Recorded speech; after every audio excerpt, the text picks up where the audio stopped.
हमारे वृंदावन चंद हैं वही विट्ठलनाथ हैं, वही वृंदावन चंद ही द्वारिका नाथ हैं, वही वृंदावन चंद ही जगन्नाथ हैं।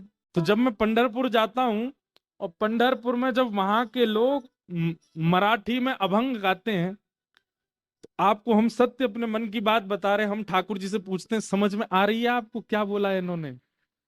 तुम हो तो हमारे यहाँ के, हो तो हमारे ब्रज के, ब्रजभाषा बोले वाले, मराठी समझ आती।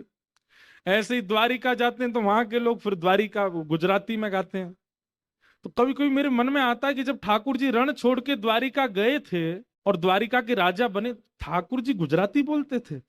उस समय गुजराती थी और रही होगी, प्राचीन भाषा ही होगी, लेकिन ठाकुर जी गुजराती बोलते थे या ठाकुर जी को किसने सिखाई होगी? जैसे ठाकुर जी के वेणु वाद्य के लिए भागवत जी में वर्णन है, निज शिक्षया, ठाकुर जी ने खुद से सीखा।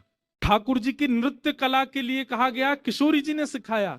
ठाकुर जी के वीणा वादन के लिए भी किशोरी जी ने सिखाया। ठाकुर जी को कई कलाएं तो किशोरी जी ने सिखाई हैं, लेकिन कहीं ये ढूंढने पर नहीं मिला ठाकुर जी को भाषा ये गुजराती कौन ने सिखाई होगी। अब इसमें एक मेरे को द्वारिका के व्यक्ति बोले वो अंतर्यामी भगवान है, उनके अंदर से सारी भाषाएं निकलती हैं।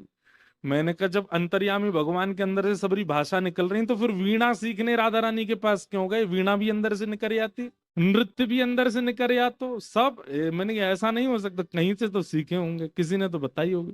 वहीं जगन्नाथपुरी चले जाओ तो वहां पे तो उड़िया भाषा बोलते हैं सब लोग। ठाकुर जी हैं तो ब्रजवासी, जन्मे तो ब्रज के हैं, मूल भाषा तो उनकी ब्रज की ही है।